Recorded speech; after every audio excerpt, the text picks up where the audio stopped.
Hola a todos, bienvenidos a esta nueva edición de Puntos de Vista de CSTV en español. Les saluda Wu Shuoyu desde Beijing. Ha pasado más de la mitad del año 2016. La economía china nos ha dado un boletín de notas, entre las cuales la más importante ha sido el Producto Interno Bruto de China, que ha sido del 6,7%. En esta edición del programa vamos a analizar las razones detrás de las cifras más destacadas de la economía china en el primer semestre de 2016. Conozcamos más detalles a través del siguiente vídeo.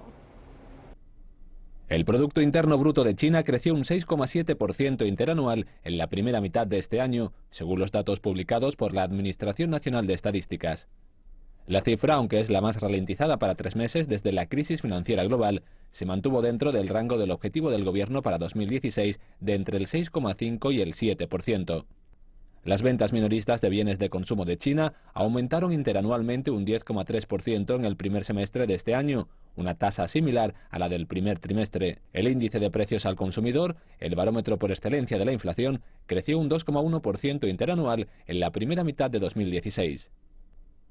El sector servicios avanzó un 7,5% interanual en la primera mitad del año, superando el alza del 3,1% en el sector primario y el 6,1% en el secundario. El cómputo supone además un aporte del 54,1% a la economía nacional.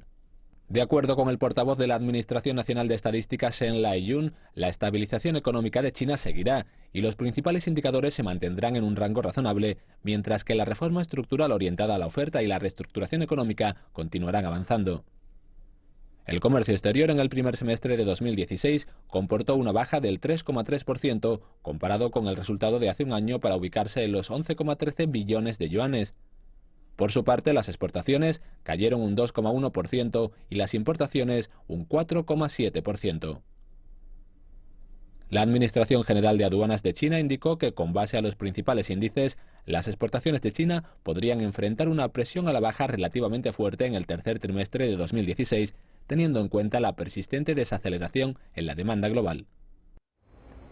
Hoy en el estudio me acompaña Wang Zhichuan, asesor de la Asociación para la Cooperación Económica Internacional de China. Señor Wang, bienvenido una vez más a Puntos de Vista. Gracias, siempre es un gran placer para mí estar con usted. Gracias, el honor es nuestro. El año pasado el crecimiento del PIB de China ha logrado una cifra de 6,9% y fue la primera vez que esta cifra entró en la época del 6%, y en la primera mitad de este año, 2016, ha logrado un 6,7%, a un 0,2% menos que el año pasado. Entonces, ¿cómo ha reflejado la bajada de esta cifra el cambio que está experimentando la economía china, señor Wang?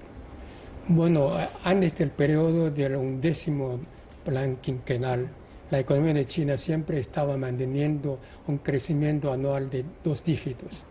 Y durante el 11º plan quinquenal, la tasa de crecimiento económico promedia fue de 7,5%. Y en el periodo, el 12º plan quinquenal, esta tasa de crecimiento fue de 7%. Y el año pasado, o sea, el último año del periodo del 12º plan quinquenal, la tasa de crecimiento económico fue de 6,9%, entrando por primera vez en la etapa del 6%.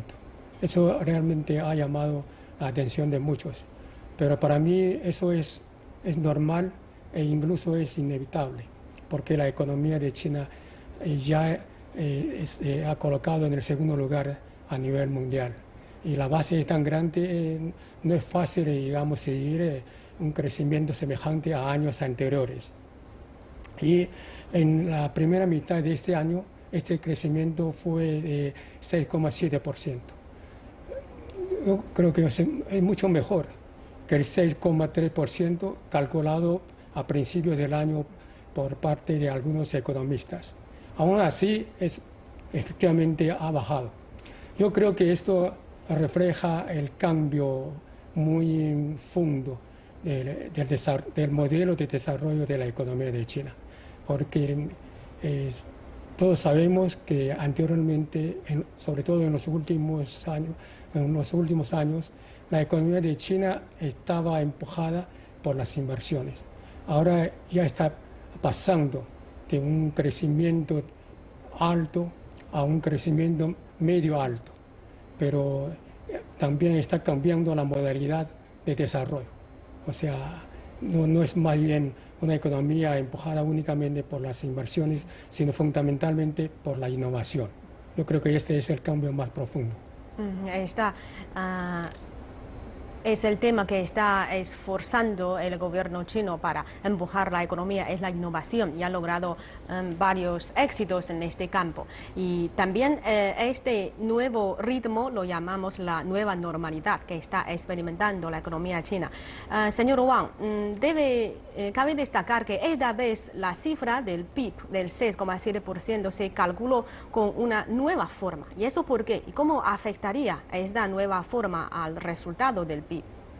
Bueno, según los resultados de la primera mitad del año en curso, esta nueva modalidad de contabilización del Producto Interno Bruto no afecta mucho los datos estadísticos de las estadísticas. Solamente el peso fue tan solo de un 0,02 puntos en el crecimiento económico. Yo creo que lo esencial de este cambio es incluir los costos de R&D, o sea, de investigación y estudio, en el Producto Interno Bruto. Eso es para adaptarse a las prácticas internacionales con miras a tener mejores efectos de comparación frente a otras economías. Bueno, también los analistas han comentado que la estabilidad se ha convertido en una característica de la economía china en la primera mitad del año. ¿En qué se refleja esta estabilidad? ¿A las cifras o los sectores que promovieron? Bueno, podemos decir a grandes rasgos de que la estabilidad de la economía de China se refleja fundamentalmente en los siguientes 4 aspectos. A ver. Uno es la estabilidad del crecimiento económico, porque se registró un incremento en el primer trimestre de 6,7%, y la misma tasa de crecimiento se registró en el segundo trimestre, a pesar de que ha producido algunos cambios. Por ejemplo, con la bajada de algunas producciones, tanto industriales como agrícolas, se aumentaron la participación de las industrias emergentes en el Producto Interno Bruto.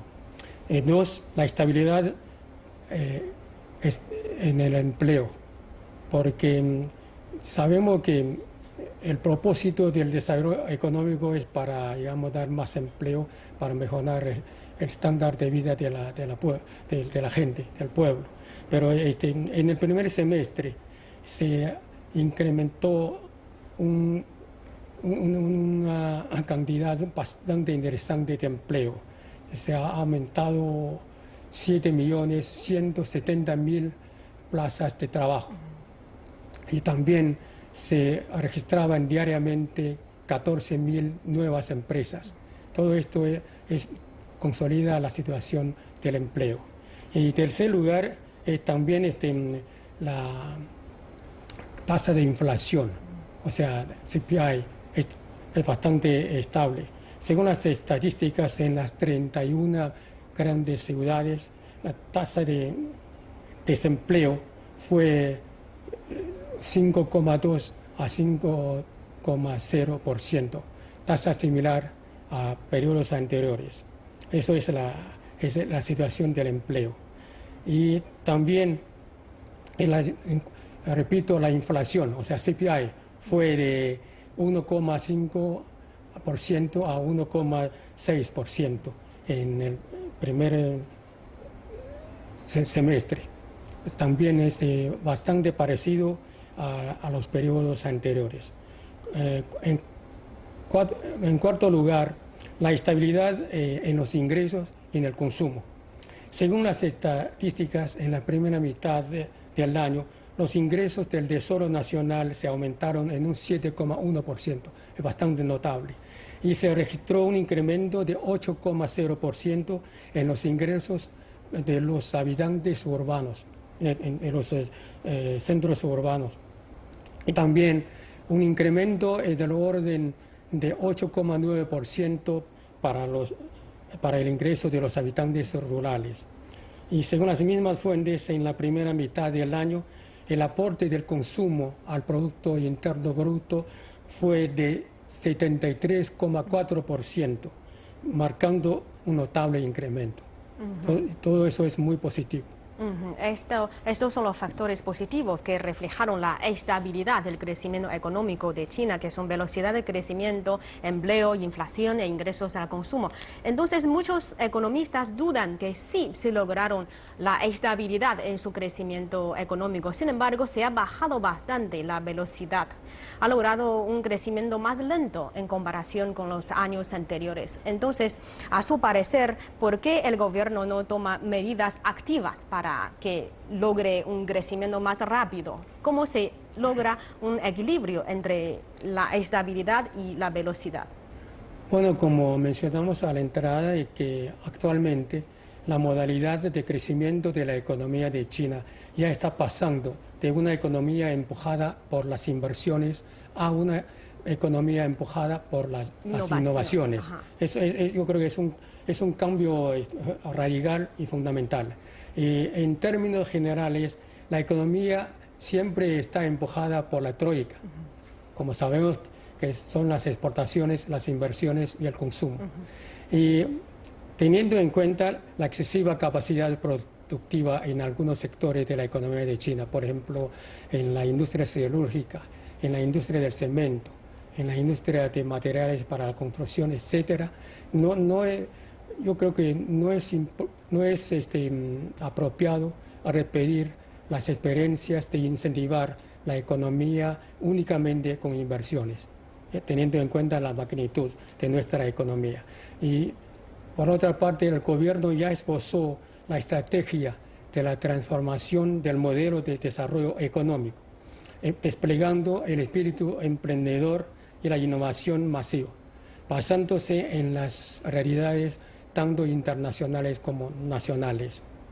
Y es cierto que la economía de China sigue siendo la más dinámica a nivel internacional, pero también sabemos que la actual situación económica internacional no es tan alentadora, porque la flojedad del mercado internacional no puede sustentar la colocación de productos tradicionales que son renglones muy fuertes de China, como la llamada fábrica del mundo. Y entonces se deja una brecha en el desarrollo económico por parte de las inversiones y también por las exportaciones. Y esa brecha tiene que ser compensada necesariamente por la consolidez del consumo y también por las innovaciones. O sea, las innovaciones tanto desde el punto de vista tecnológico como desde el punto de vista de administración. Sí, señor Wang, a continuación hablemos de algunos sectores más detallados. En primer lugar, según las estadísticas recién publicadas, el sector servicios ha sido el mayor contribuidor al crecimiento económico. Y entonces, ¿cuál ha sido el motor del sector servicios? ¿Cómo ha promovido el crecimiento? Bueno, muy a grandes rasgos el sector, o sea, el servicio, o como usted dice, el sector de los servicios, equivalen al tercer sector de la economía, claro, que solíamos describir en China, o sea, el tercer sector, a diferencia de la agricultura, el primero, y la industria, el segundo sector. Pero en el sector de servicios, el consumo tiene un peso relevante, o sea, tiene un peso muy grande. Hemos notado que en la primera mitad del año el consumo hizo un aporte en el orden de 73,4% al Producto Interno Bruto. Es un fenómeno muy alentador. Y como el sector de servicios abarca muchos sectores de la economía, por ejemplo, el transporte, la banca, el seguro, la educación, la cultura, el deporte, el turismo, etcétera, y también una gama bastante amplia. Y siempre tiene un peso relativo muy importante en la economía de todos los países. Incluso en muchos casos se toma en cuenta la participación del sector de servicios en la economía como una medida de medir el nivel de desarrollo económico. Por ejemplo, en los Estados Unidos, el sector de servicios ocupa aproximadamente el 80% en el Producto Interno Bruto. Y en el año 2015, este sector ocupó solamente un 47% en nuestra economía. Y a mi manera de entender, la fuerza motriz del servicio se radica principalmente en la transformación de la economía y en la aspiración de la gente de lograr un mejor estándar de vida.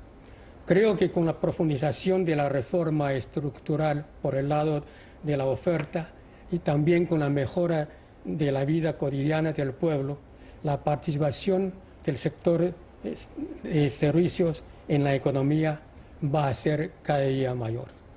Es decir, el esfuerzo que empujó el sector servicios ha sido bastante importante, que refleja la elevación del mejor nivel de vida del pueblo y también atribuye a un crecimiento a largo plazo y más saludable.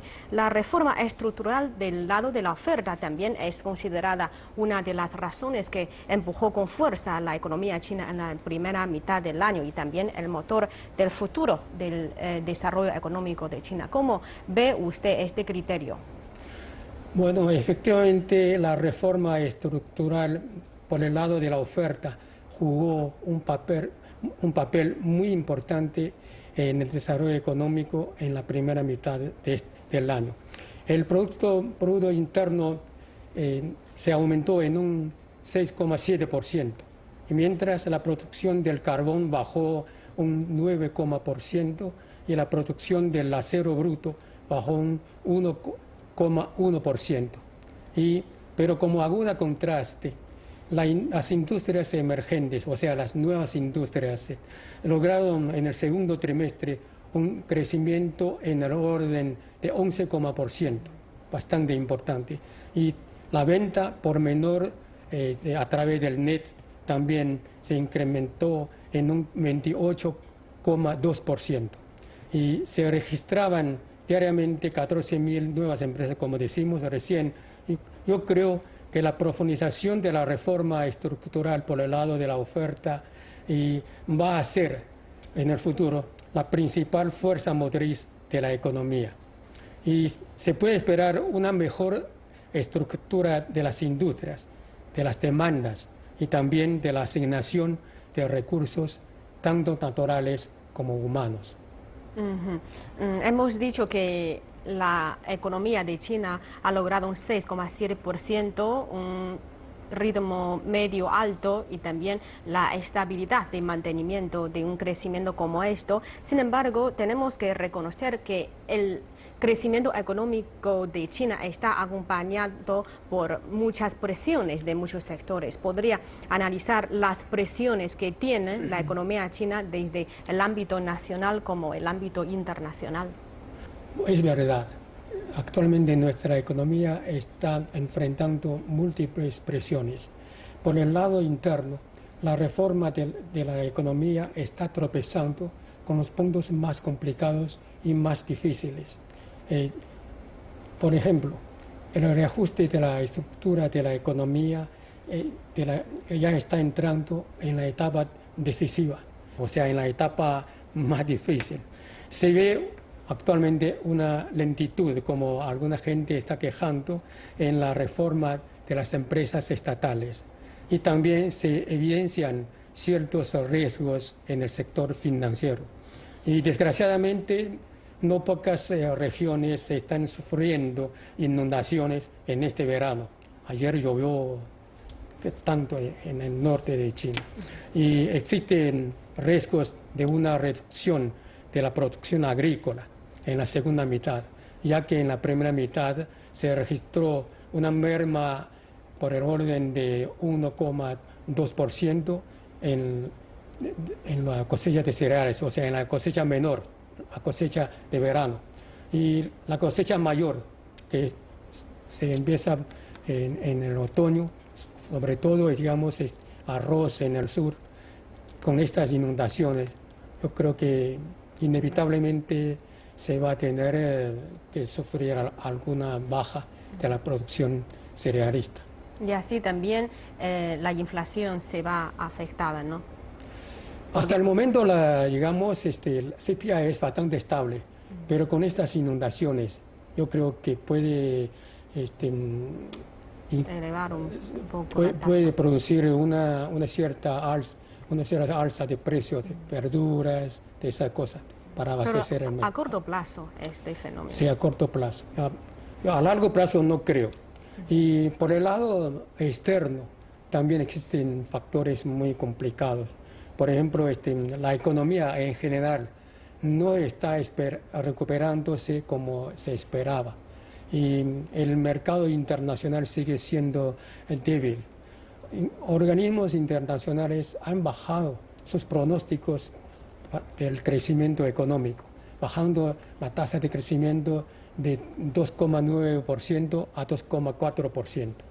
Y para colmo, también se están agregando nuevos factores que eventualmente afectan el desarrollo económico. Por ejemplo, la vez pasada estuvimos comentando sobre la salida del Reino Unido de la Unión Europea y también estamos viendo que está teniendo lugar atentados terroristas en Europa y en otros lugares. Todos esos factores sacuden el desarrollo de la economía. Y también el mercado internacional sigue recogiéndose. Y según los datos publicados por la Organización Mundial de Comercio, en el primer trimestre el comercio internacional bajó un punto, o sea, bajó un 1%. Eso yo creo que es bastante, ya que China es el primer exportador en el mundo. Eso vuelve a afectar el desarrollo de nuestra economía. Después de ver estas presiones que enfrenta la economía china, ahora hablemos del comercio exterior, que es un pilar de la economía china. En el primer semestre, aunque el comercio exterior ha comportado una bajada del 3,3%, podemos ver una desaceleración de esta cifra, porque el año pasado la bajada fue 7%. Entonces, ¿cómo nos pronostica usted la segunda mitad del año de esta cifra? Bueno, yo no soy pesimista, pero tengo que decir que la situación del comercio exterior de nuestro país es poco alentador, por lo menos en este año. Y yo tengo otras cifras. En el primer trimestre se registró una merma de 10,1% en las exportaciones y una merma de 13,5% en las importaciones. En el segundo trimestre, las caídas fueron de 3,9% y 6,7% respectivamente. En el mes de junio, las exportaciones se redujeron en un 4,8% y las importaciones 8,4%. Y se espera, ojalá, que en la segunda mitad del año se optimicen en cierta medida la situación de las demandas en los mercados emergentes. Y esperamos una aliviación de lo negativo por parte de la tasa de cambio de nuestra moneda, de renminbi, en las exportaciones. Y también esperamos que las inversiones directas en el exterior contribuyan en mayor medida a mejorar las exportaciones, porque en muchos casos las inversiones directas coadyuvan las exportaciones de equipos y de tecnología, porque algunas inversiones se realizan a través de suministro de equipos y también de tecnología. Incluso la parte receptora de las inversiones también necesita colocar sus pedidos y en muchos casos preferentemente en China. Y en la primera mitad las inversiones directas en el exterior se aumentaron en un 58,7%, un incremento bastante considerable. Como es natural, esto contribuirá a incrementar las exportaciones. En fin de cuentas, yo como persona que he dedicado casi toda mi vida útil al comercio exterior, guardo un optimismo prudente del comercio exterior de nuestro país en este año.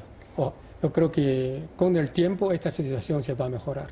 Sí, señor Wang, quiero agregar algo que podemos ver que la moneda china, el yuan, ha llegado a su valor más bajo frente al dólar en 6 años, en la primera mitad del año. Creo que esta cifra también activa en cierto modo la exportación de China. También le quería preguntar cuáles han sido las razones, los factores que han afectado al comercio exterior para que va hacia abajo. Bueno, fundamentalmente es la flojedad del mercado internacional. Hay menos demanda y muchos países han achicado sus compras. Y por otra parte, yo creo que también el alza del costo de mano de obra en nuestro país fue otro factor que está afectando nuestras exportaciones. Pero yo creo que todo esto es todavía todo está bajo de control. O sea, eso no ha salido de nuestras expectativas. Y el gobierno, el sector empresarial están tomando medidas para subsanar la situación.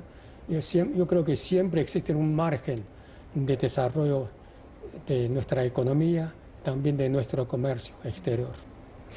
Entonces, señor Wang, ¿cuáles son sus perspectivas del crecimiento económico de China en la segunda mitad del año? ¿Mantener un crecimiento del PIB igual como o un PIB más lento o más rápido? ¿Cuál es su juicio? Bueno, sin ser un economista profesional, yo creo que no es nada sorpresivo si la economía va a mantener un semejante incremento que el de la primera mitad del año. O eventualmente se va a tener un leve ascenso, porque a pesar de la presión a la baja de la economía, tanto internacional como nacional, la tenacidad, la potencialidad, así como el espacio de maniobrar de nuestra economía no se ha cambiado en lo fundamental. O sea, la economía de China no ha perdido la fuerza motriz de desarrollo. Entonces, y con la profundización de la reforma estructural por el lado de la oferta, pues se puede esperar un desarrollo más científico, más razonable de nuestra economía. Mientras tanto, la colocación en escalón superior del consumo va a contribuir sin duda alguna a fomentar el desarrollo de nuestra economía. Y por otra parte, tampoco es extraño si en la segunda mitad el crecimiento económico va a ser más lento que esperamos, porque existen muchos factores imprevistos en el mercado internacional. También, por ejemplo, las calamidades naturales, eso pierde de nuestro control. Pero yo creo que de todas maneras el desarrollo económico va a ser relativamente estable. Y porque la meta del crecimiento económico en el 13º plan quinquenal es de alrededor de 7%. Y como pauta es entre 6,6% y 7,4%. O sea, puede ser más alto en un año o menos alto en otro año. Bueno, muchas gracias, señor Wang, por sus comentarios interesantes. Muchas gracias. Gracias a ustedes.